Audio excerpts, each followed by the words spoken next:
Entre dos ambiciosos titanes en lucha, la religión y la ciencia, vaga una muchedumbre extraviada a la que llamamos humanidad. Siguiendo el hilo de este pensamiento conmovedor, Elena Petrovna Hahn, más conocida como Madame Blavatsky, comenzó a tejer, a mediados del siglo XIX, una fastuosa red de combinaciones religiosas, filosóficas y científicas, que más tarde conformarían una brillante doctrina esotérica, la teosofía. Librepensadora, rebelde y por encima de todo aventurera, Madame Blavatsky recorrió contra los vientos de su época pueblos, creencias y semidioses, desde Oriente hasta Occidente, para llegar a una afirmación esencial, que no hay religión superior a la verdad, y con esta premisa fundó su doctrina, renegando en el camino de las religiones oficiales y de la ciencia infatuada y positivista. Elena Petrovna Blavatsky, de poderosísima imaginación, impulsiva, voluntariosa, excéntrica y carismática, desató las más encontradas reacciones a su paso: amores y fidelidad, traiciones y envidias, todo menos frialdad y desinterés. Nació en Rusia en el año 1831, su padre era coronel del ejército ruso y su madre era hija del consejero privado Fadev y de la princesa Dolgoruki. Se casó con el general Blavatsky, al que abandonó al poco tiempo. Al parecer, habría viajado a México, India, Ceilán, Singapur, Java, China y Tíbet. Fue en 1875 cuando Blavatsky y el coronel Henry Steele Olcott fundaron en Nueva York la Sociedad Teosófica. Su obra representa una de las más vastas empresas del pensamiento oriental, ya que aspira a la síntesis de las tradiciones de Oriente y Occidente. Sus dos grandes obras fueron La Doctrina Secreta e Isis in Velo. Para hablar sobre Elena Petrovna Blavatsky, contamos hoy con la presencia de Jesús Callejo, abogado, colaborador en distintos medios de comunicación, miembro del programa La Rosa de los Vientos y escritor que tiene en su haber casi una veintena de libros, entre los que destacamos Fiestas Sagradas, Bestiario Mágico, Secretos Medievales, Breve Historia de la Brujería, Enigmas Literarios y Las Profecías del Tercer Milenio. Buenos días, Jesús. Hola, buenos días. Al parecer, tanto el nacimiento de Elena como su infancia estuvieron marcados por una serie de acontecimientos trágicos que fueron importantes, quizá decisivos, en su personalidad. ¿De qué acontecimientos estamos hablando? Bueno, los acontecimientos es desde el momento que nace. Ya nace un 30 de julio del año 1831, nace prematuramente, al parecer, y ya eso generó una serie de problemas que luego acarreó en su infancia. Fue una niña problemática desde el principio, pero incluso cuando la bautizan. Hay una anécdota, es que cuando llega el bautizo, el Pope tuvo un pequeño accidente y empezó a arder su casulla, así que casi muere allí en el incendio y unos cuantos invitados.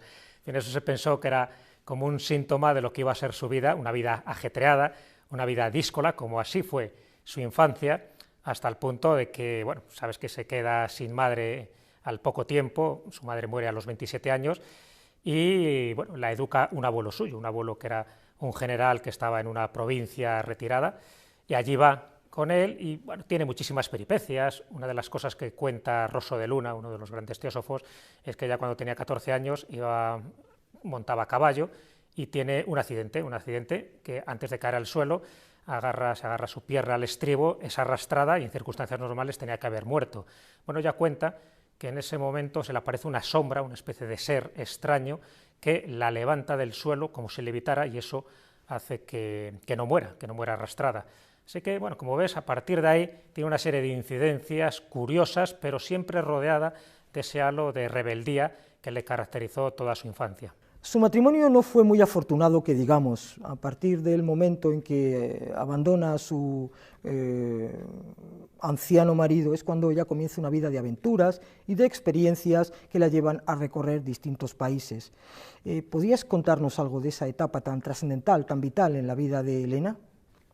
Bueno, la verdad que es cuando se casa con este hombre, con este general, vicegobernador de la provincia de Ereván, en Armenia, pues bueno, fue una de las peores decisiones que pudo haber tomado en su vida. Por un lado, parece que la obliga a su familia, pero también ella un poco quiso tomar esa iniciativa para evadirse de su vida cotidiana.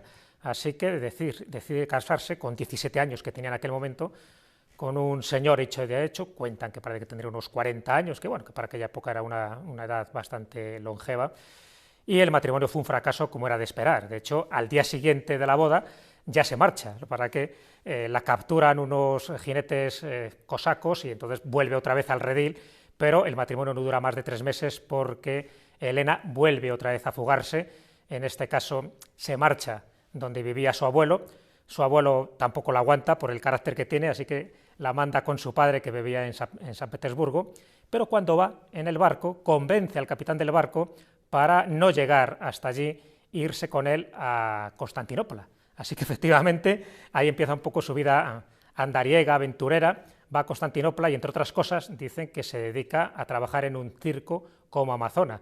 Así que todo surge alrededor de ese matrimonio, pero bueno, sirve para que Elena Petrovna Han, como así se llamaba, cambie su apellido por el de Blavatsky, que era el de su marido, y empiece toda una nueva etapa distinta, fascinante, recorriendo muchísimos países, porque su obsesión era encontrar a gente que le pudiera ayudar y que le pudiera enseñar los grandes conocimientos de los que ella estaba muy ávida de conocer. Blavatsky conoce a una serie de personas que dicen pertenecer a una hermandad de maestros espirituales que vivían en el Tíbet y que la habían elegido a ella para enseñar la antigua religión. Entre esos maestros figura un tal Kutumi, misterioso Kutumi. ¿Qué podrías decirnos sobre este personaje? Bueno, pues fíjate, cuando empieza ya a recorrer cantidad de lugares, y de hecho desde los 20 hasta los 40 años, toda su vida es un poco oscura por la cantidad de gente que conoce y por los lugares en los que está, ¿no? Ella está en Nueva Orleans, en Estados Unidos, aprendiendo el vudú y asistiendo a ritos vudú. Ella también llega hasta el Tíbet, llega hasta la India, da clases de piano y de pintura en Londres y en París, en fin, recorre muchísimos sitios. Pero cuando está en Londres, ahí sí que tiene el encuentro con un personaje que ella define como la persona más misteriosa del siglo XIX. Esta persona, que también la llama el adepto, el maestro, el iniciador, es Kuthumi. ¿Quién sería Kuthumi? Bueno, no hay retratos de él, parece que no sería una persona humana tal como lo entendemos nosotros, pero sí que sirve para que ella aprenda todo lo del esoterismo o todo aquello que luego la va a servir para crear en el futuro la sociedad teosófica. Es la que le inspira en todos los acontecimientos. Incluso ella piensa que es el personaje que ha estado con ella presente, incluso en esa anécdota de la caída del caballo, esa forma extraña que encuentra a su alrededor, dice que sería también Kuthumi. De hecho, con este gran personaje, extraño personaje, se cartea bastantes veces y esas cartas son muy reveladoras, porque Kuthumi lo que le está indicando ya a Madame Blavatsky, estamos hablando 100 años antes de que ocurriera, es de los peligros de la energía atómica. En esas cartas le está diciendo que hay determinadas cosas, conocimientos que se deben mantener en secreto por lo peligrosos que son. Ella ya había tenido otro maestro en Egipto cuando estuvo unos años antes, iniciada por el gran Copto, un maestro espiritual, que ya la puso también sobre aviso de un libro que es trascendental luego para su vida y para su obra. Ese libro son Las estancias de Cian, un libro que según Kuthumi podrá encontrar en un monasterio tibetano, un libro que está escrito en una lengua desconocida, el Senzar, y un libro que habla de la evolución del ser humano, incluso de la vida en otros planetas. Bueno, pues desde ese momento, tanto desde que está en Egipto como conoce a Kuthumi en Londres, su verdadera obsesión es encontrar este libro secreto, un libro prohibido y un libro maldito. En 1875, Elena Petrovna Blavatsky y el coronel Steele Olcott, Henry Steele Olcott, fundan la Sociedad Teosófica, la primera organización en Occidente que difundió la adopción de creencias y prácticas religiosas de la India y con ellas toda una línea de pensamiento que influyó en numerosos movimientos del siglo XIX e incluso del siglo XX. Debió de ser un momento importante, quizá decisivo en la vida de Blavatsky.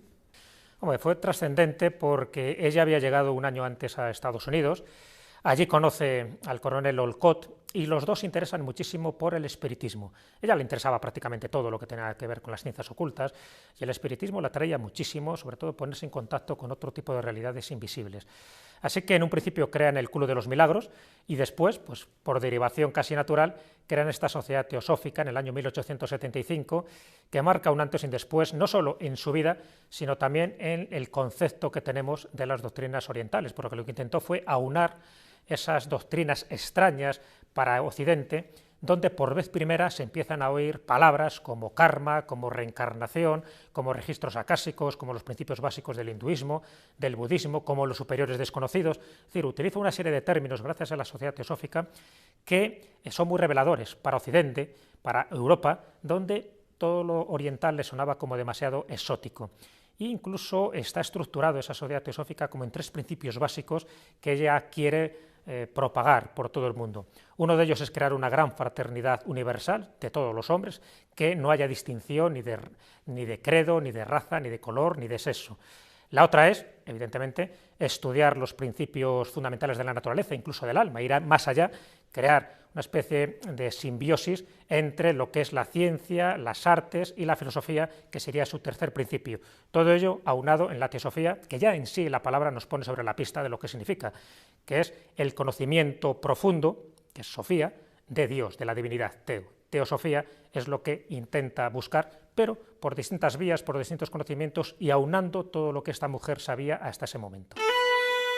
El estudio comparado de religiones y creencias que Madame Blavatsky llevó a cabo a través de su peregrinaje vital le permitió abrir un camino nuevo hacia la comprensión del misterio de Dios, del universo y del sentido de la vida.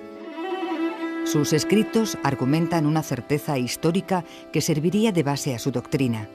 Cada pueblo del planeta, en su devenir particular, se fue vinculando a un sistema religioso diferente, ajustado a sus necesidades intelectuales y espirituales, que con el tiempo fueron reduciéndose a simples manifestaciones formales, restringiendo el verdadero conocimiento a los elegidos y dejando en manos de la masa infantiles supersticiones reducidas a nada espiritual. El ambicioso afán de proteger la verdad de temibles profanaciones se hizo sentir más y más en cada generación, de manera que el velo, que fue tenue al principio, fue haciéndose cada vez más denso, hasta el momento en que las potestades espirituales quedaron elevadas a la categoría de dioses y alejadas para siempre de la única y universal causa de causas.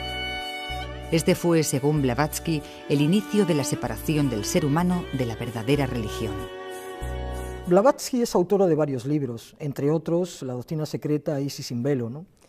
Y llama la atención la cantidad de información que encontramos en ellos. Y llama la atención sobre todo porque Blavatsky no tenía estudios superiores. Ese es el gran misterio. Como una mujer que no hizo estudios superiores ni inferiores, sencillamente fue una mujer que vivió casi de la picaresca durante muchísimos años, viajando de aquí para allá, conociendo a muchas personas, leyendo lo que podía leer. ¿Cómo puede ser que escribiera en el año 1877 Isis sin velo, una gran obra de 1400 páginas que está llena de citas textuales, y posteriormente, en el año 1888, publica ni más ni menos que La doctrina secreta en 6 tomos, y estamos hablando de más de 1500 páginas. Y 1500 páginas donde se habla de muchísimos temas, de muchísimos libros que ella no tenía acceso físico.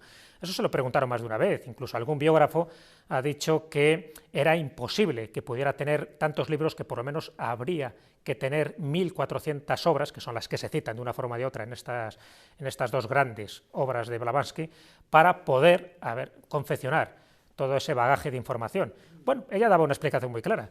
Ella decía que tenía una ayuda de los Mahatmas, de las almas grandes, de estos seres que vivían en la Hermandad Blanca en algún lugar ignoto del Tíbet o de Asia, y que a veces accedía a esta información a través de la luz astral. Ella la llamaba la luz astral, y cuando estaba dormida accedía a estos registros acásicos, esta especie de memoria colectiva donde estaría todo nuestro pasado, nuestro presente y nuestro futuro, y por eso podía citar prácticamente de memoria, sin tener los textos, estas obras de las que ella accedía de una forma astral, por la luz astral o clarividente.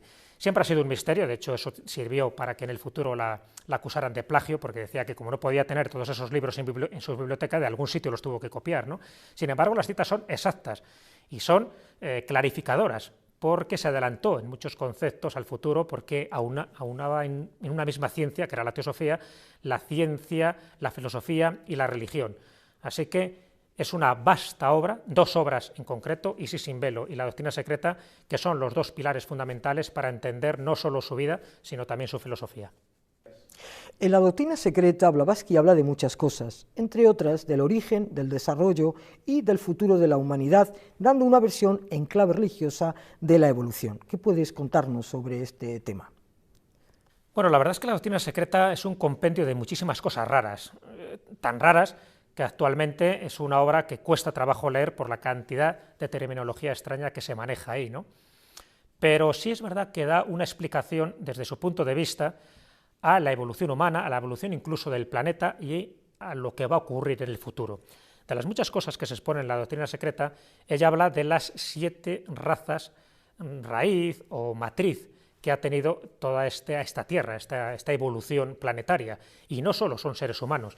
Ella habla que la primera raza serían unos seres compuestos entre la niebla y el fuego y que vivían en una especie de mundo incorpóreo. La segunda raza serían unos seres hiperbóreos, es decir, que vivirían en lo que es ahora el Ártico, pero no serían humanos todavía. La tercera serían los lemurianos, unos personajes gigantescos con aspecto reptiloide que vivirían en un continente en lo que actualmente es el Océano Índico. La cuarta raza sería el Atlante, ella escribió mucho sobre la Atlántida, sobre los orígenes, sobre quién fueron, porque realmente sería la primera raza propiamente humana. La quinta raza seríamos nosotros, el Homo sapiens, la humanidad actual, y luego, según ella, habría otras 2 razas que estarían por llegar, la sexta y la séptima, que está en función de lo que nosotros hagamos aquí y ahora y lo que hagamos un poco con nuestro presente y con nuestro planeta Tierra. Así que hay muchísimas perlas de este tipo, ¿no?, que va esbozando en su obra y que algunas son indemostrables, pero todas, desde luego, fascinantes por la cantidad de puertas que abre tanto en la filosofía como en la religión como en la ciencia, para entender un poco nuestro pasado de una postura totalmente diferente a la clásica, que es la evolución o la creacionista. Así que Blavatsky nos da una tercera teoría totalmente revolucionaria y totalmente indemostrable. Y Blavatsky muere en Londres en el año 1891, rodeada de sus discípulos, pero su legado siguió muy presente con el coronel Olcott y luego con Annie Besant, una conocida activista inglesa que había sido con anterioridad atea y socialista. Sí, ella muere rodeada de sus discípulos, un poco olvidada ya en aquella época, muere ese 8 de mayo de 1891, en donde prácticamente estaba imposibilitada para andar, ella era una gran fumadora y pues la verdad que no se había cuidado mucho su salud, pero muere de una forma muy tranquila, muy pacífica, incluso diciendo a sus discípulos como últimas palabras que siempre estén unidos y que su última encarnación, pues que realmente no sea un fracaso. Es decir, ese es un poco su espíritu antes de morir. Es incinerada y sus cenizas están repartidas en los 3 continentes donde ella se movió principalmente. Por una parte en Estados Unidos, las cenizas están en Nueva York, y por otra parte en Europa, donde las cenizas, parte de esas cenizas, 1/3 de las cenizas estarían en Londres, y por otra parte en la India, en Adyar, que es donde actualmente está la sede internacional de la Sociedad Teosófica. Lo que sí quiso es que cada año la gente se reuniera alrededor suyo para celebrar lo que el coronel Olcott llamaba el Gran Día del Loto Blanco, es decir, su recordatorio, leer pasajes del Bhagavad Gita y un poco recordar esa memoria. Hasta aquí el programa de hoy. Muchas gracias, Jesús Callejo, por acercarnos a esa mujer atractiva, fascinante y misteriosa que fue Elena Petrovna Blavatsky. Muchas gracias, Maite. De Isis sin velo hemos extraído el siguiente fragmento. ¿Por qué asombrarse de que Gautama Buda muriese con plena serenidad filosófica? Como acertadamente dicen los cabalistas, la muerte no existe y el hombre jamás sale de la vida universal. Aquellos a quienes creemos muertos viven todavía en nosotros como nosotros vivimos en ellos. Cuanto más uno vive por sus semejantes, tanto menos temor debe tener en morir, a lo cual añadimos nosotros que el que vive por la humanidad hace más aún que aquel que por ella muere. A la frágil luz de la era cristiana y científica, que según Madame Blavatsky ya se extingue, la religión, dogmática y corrompida, arropada por el desacato de un tropel de sectas que han sembrado la confusión, la discordia y el vacío de la humanidad, y la ciencia, anfitriona presuntuosa de verdades demostradas e inasibles por la vida, han alcanzado su límite en la inexorable caída hacia el pozo sin fondo del materialismo, en su encarnizada lucha por la infalibilidad. La ley eterna de la naturaleza, conciliadora de los opuestos hacia la armonía esencial, habrá de remontar todas las leyes físicas y dogmas espirituales para liberar a la humanidad de sus falsos dioses y encontrar así la redención final.